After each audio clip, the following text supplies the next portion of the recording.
चुनाव आयोग ने आज देश भर में वोटर लिस्ट रिवीजन का काम शुरू करने का बड़ा ऐलान किया है। चुनाव आयोग ने कहा है कि देश भर में मतदाता सूची गहन पुनरीक्षण का काम शुरू करने को लेकर जल्द एक शेड्यूल जारी कर दिया जाएगा। ये जानकारी ऐसे समय सामने आई है जब देश भर में बिहार में मतदाता सूची गहन पुनरीक्षण काम का विपक्ष की ओर से भारी विरोध किया जा रहा है। संसद में से लेकर विपक्ष लगातार सरकार पर हमलावर भी है। तो एसआईआर पर तकरार तो जारी है। इस बीच चुनाव आयोग का यह बड़ा ऐलान सामने आया है जिसमें एसआईआर को लेकर एक शेड्यूल जारी होगा। पूरी जानकारी लेते हैं। पटना से हमारे साथ हमारे सहयोगी प्रशांत झा हैं और दिल्ली से जुड़ रहे हैं सुमंत कुमार। प्रशांत, सबसे पहले आपके पास आएंगे। एसआईआर को लेकर जो विपक्षी पार्टियां हैं वो लगातार सरकार पर हमलावर हैं। आखिरकार उन्हें एतराज किस बात से है? देखिए स्वाति, जो बिहार में एसआईआर का काम चल रहा है उसमें सबसे ज़्यादा ऐतराज इस मुद्दे पर है कि जो गरीब हैं, दलित हैं, आदिवासी हैं, अति पिछड़े लोग हैं जो गाँवों में रहते हैं, उनके पास कोई डॉक्यूमेंट नहीं है।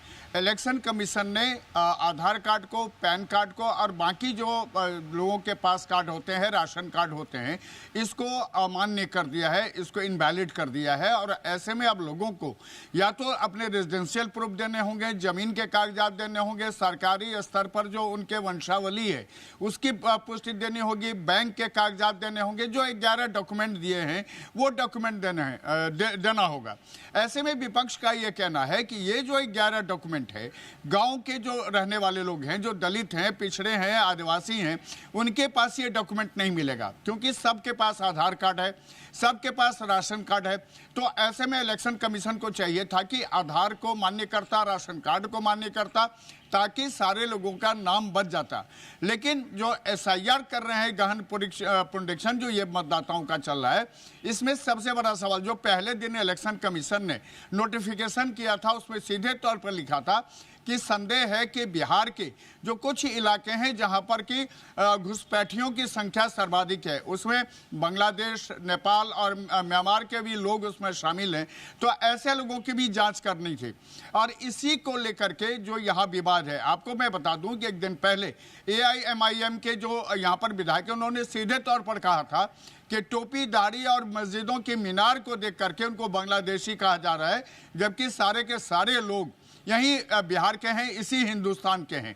तो ये मुद्दे हैं जिन मुद्दों पर बिहार के विपक्ष का लगातार विरोध जारी है। और इसी की वजह से जो विधानसभा का 5 दिनों का कार्यक्रम था, जो सत्र चल रहा था मॉनसून का, वो भी ठीक से नहीं चल पाया। बिहार के विपक्ष का ये कहना था कि सरकार को इस पर प्रस्ताव लाना चाहिए और ये प्रस्ताव इलेक्शन कमीशन को भेजा जाना चाहिए ताकि बिहार में जो आधार कार्ड हैं, राशन कार्ड हैं, उसको वैलिड करे और जो मतदाताओं के नाम, जो लगभग 62 लाख मतदाताओं के नाम कट रहे हैं, उनको बचाया जा सके। हालांकि बिहार सरकार की तरफ से ये बात कही गई कि जो भी वैलिड वोटर हैं उनका नाम अगर कट जाता है तो वो अपना यहाँ इंक्वायरी में दें और उनके नाम को जुड़वाया जाएगा। लेकिन विपक्ष का ये कहना है कि सरकार की ये कोशिश है, बीजेपी की ये कोशिश है कि इस बार जो चुनाव हो उसमें ऐसे वोटर जो कि गरीब हैं, दलित हैं, पिछड़े हैं, जिनका महागठबंधन में संबंध जिनसे रहा है वोटरों का, ऐसे वोटरों का नाम काट दिया जाए और इलेक्शन के बहाने जरिए यहाँ पर जो विधानसभा चुनाव है उसकी जीतने की तैयारी है। यही विवाद है और इसी विरोध को लेकर काफी ज्यादा प्रशांत जी आपने कहा कि गहमा गहमी है और ये बिल्कुल बिल्कुल। प्रशांत जी आपके पास हम फिर से आते क्योंकि सुमंत से भी जरा समझना चाहेंगे क्योंकि वो दिल्ली में है।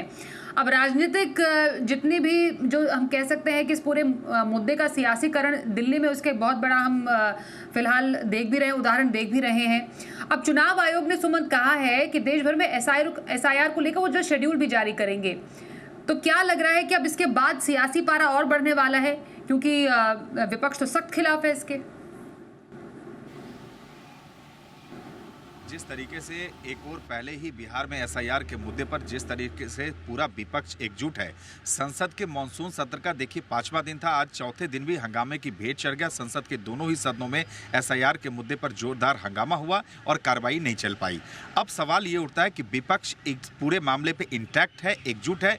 विपक्ष का साफ तौर से कहना है कि जिस तरह से प्रशांत अभी पूरी जानकारी डिटेल में दे रहे थे कि 60 लाख से ज़्यादा ऐसे वोटर्स हैं जिस पर सीधे तौर पर चाहे राष्ट्रीय जनता दल हो, वो कांग्रेस हो, यानी जो महागठबंधन है, बिहार की जो पार्टियां जो महागठबंधन में शामिल है, उन पार्टियों का सीधे तौर पे चुनाव आयोग पे यह आरोप है कि वो सरकार के इशारे पे इस तरह का मतदाता पुनरीक्षण अभियान चला रही है और उन वोटरों को जो गरीब तबके के हैं, खासतौर से जो सीमांचल के इलाके हैं, उन तबके जो वोटर्स उनके मतदाता सूची से उनके नाम इंटेंशनली हटाए जा रहे हैं। यानी साफ तौर से विपक्ष इस पूरे अभियान को वोट बंदी नाम दे रहा है। आज भी देखिए संसद में जोरदार प्रदर्शन हुआ, जिसमें तमाम, चाहे वो राहुल गांधी हो, प्रियंका गांधी हो, तमाम लोग उस विरोध प्रदर्शन में शामिल हुए। इससे पहले भी हमने देखा है कि विपक्ष के तमाम बड़े नेता, चाहे वो अखिलेश यादव हो, राहुल गांधी हो, सोनिया गांधी हो, मल्लिकार्जुन खड़गे हो, ये तमाम ऐसे विपक्षी और इसके अलावा चाहे आरजेडी हो, कांग्रेस हो, डीएमके हो, टीएमसी हो, सभी विपक्षी पार्टियां एसआईआर के मुद्दे पर एकजुट हैं और पूरे एक तरीके से एकजुट होकर विपक्ष सरकार पे ये दबाव बना रही है कि संसद में एसआईआर पे चर्चा हो। लेकिन देखिए, जो सूत्र है, जो बिजनेस एडवाइजरी कमेटी की मीटिंग हुई, उसमें सरकार की तरफ से ये स्टैंड साफ क्लियर कर दिया गया कि चूंकि स्पेशल इंटेंसिव रिवीजन यानी मतदाता पुनरीक्षण अभियान चुनाव आयोग के द्वारा चलाया जा रहा है, उसमें सीधे तौर पर सरकार की दखलंदाजी नहीं है, लिहाजा ऐसे मामलों पर सदन में चर्चा कैसे कराई जाए। दूसरा तर्क सरकार का यह है कि इस मामले पर विपक्षी दल सुप्रीम कोर्ट का दरवाजा भी खटखटा चुके हैं, यानी मामला सब जुडिश भी है। यानी दो ऐसे ये बिंदु हैं जिन बिंदुओं को ध्यान में रखकर सरकार विपक्ष के इस मांग को स्वीकार नहीं कर रही है और यही वजह है कि जब से मानसून सत्र की शुरुआत हुई है सोमवार से, तब से संसद के दोनों ही सदनों में, संसद के भीतर भी और संसद के बाहर भी एसआईआर के मुद्दे पर सरकार और विपक्ष में जोरदार टकराव की स्थिति देखने को मिल रही है। यानी साफ है, और विपक्ष के जो तमाम बड़े नेता हैं वो सदन के बाहर भी जो लगातार जिस तरह से वो बात कर रहे हैं, वो सीधे तौर पर सरकार पे आरोप लगा रहे हैं।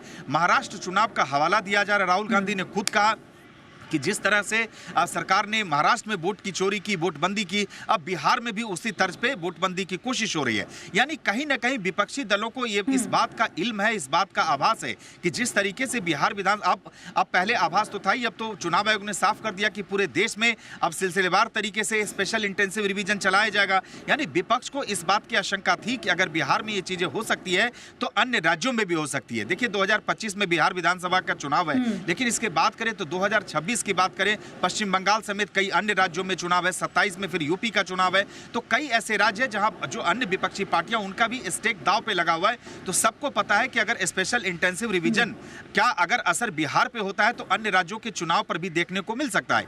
यही वजह है कि बड़े दिनों बाद संसद में कोई ऐसा मुद्दा एसआईआर का दिखा, आपने बिल्कुल सही बात यहाँ पर कही, क्योंकि ये सिर्फ बिहार का चुनाव नहीं है, आगे और भी जो विधानसभा चुनाव है उनकी लाइन लग जाती है उसके बाद।